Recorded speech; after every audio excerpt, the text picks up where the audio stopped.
Okay, happy Monday, everybody. Hope you had a good weekend. Hope you're sort of getting the two commands and how they work, and that you submitted the workbook homework on Google Classroom on the workbook exercises. So today I want to kind of round out the commands. We're going to officially have all the command forms finished, and the rest of the week is just you practicing them and drilling them. And then we will have a test next Tuesday. We'd probably be ready by Friday, but I think we'll just take this time to make sure that we're all clear on everything. So just as a refresher, all of our commands, except for the affirmative to, which we started Friday, use the subjunctive. Now I hear some of you going, what's the subjunctive?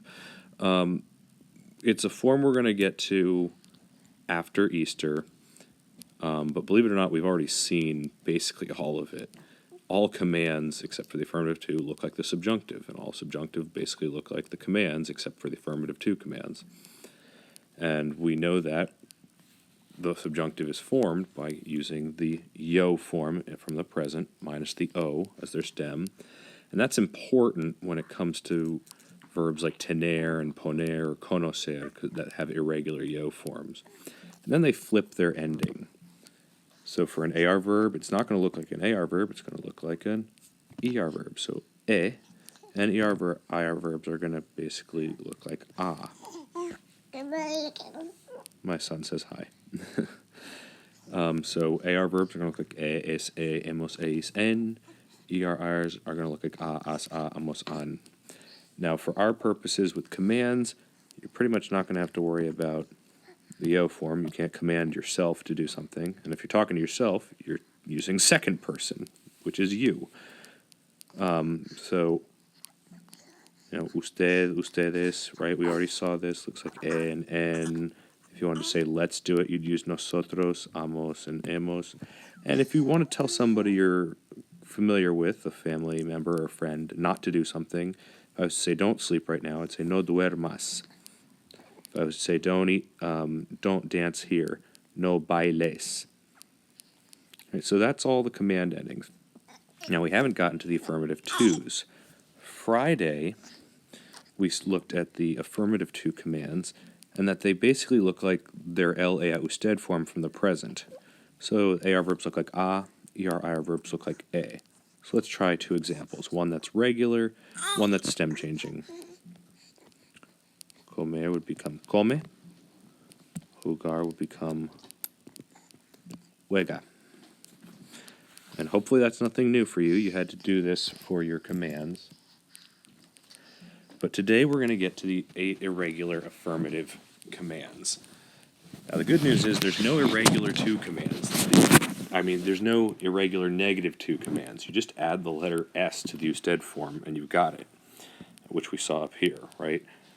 If the usted form was regular, baile, it would be no bailes. If it was irregular, like poner becomes ponga, well, not irregular, but stem changing or irregular yo form, ponga or pongas for two. Don't set that there. No pongas sai. But even the sides verbs, the 5 irregulars from usted, just add an S to the end. So if I was to say no vaya, no vayas. Real simple. But there are 8 irregular affirmative to commands. And here they are. And I'm just going to power through these relatively quickly, tell you their forms. Tener is ten, venir is ven, salir is sal, and poner is pon. And I put these 4 first because they're relatively easy. You just drop the ER or IR, and boom, you have the command. And hacer is also pretty much the same thing. Hacer is as, but if we were to make it HAC, that wouldn't sound right. That would be ak. So we're going to spell it with a Z. So that's not too bad. And decir is di. So tell me, dime. Tell the truth, di la verdad.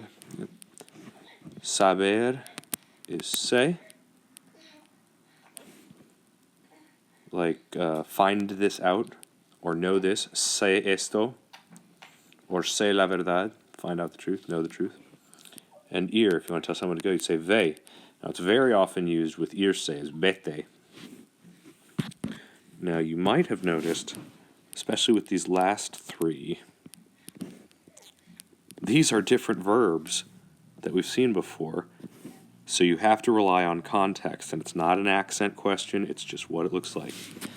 Right? Where have we seen D before? I'll give you a hint, it's from the preterite. Right. D is also the yo form of dar. So D can also mean I gave.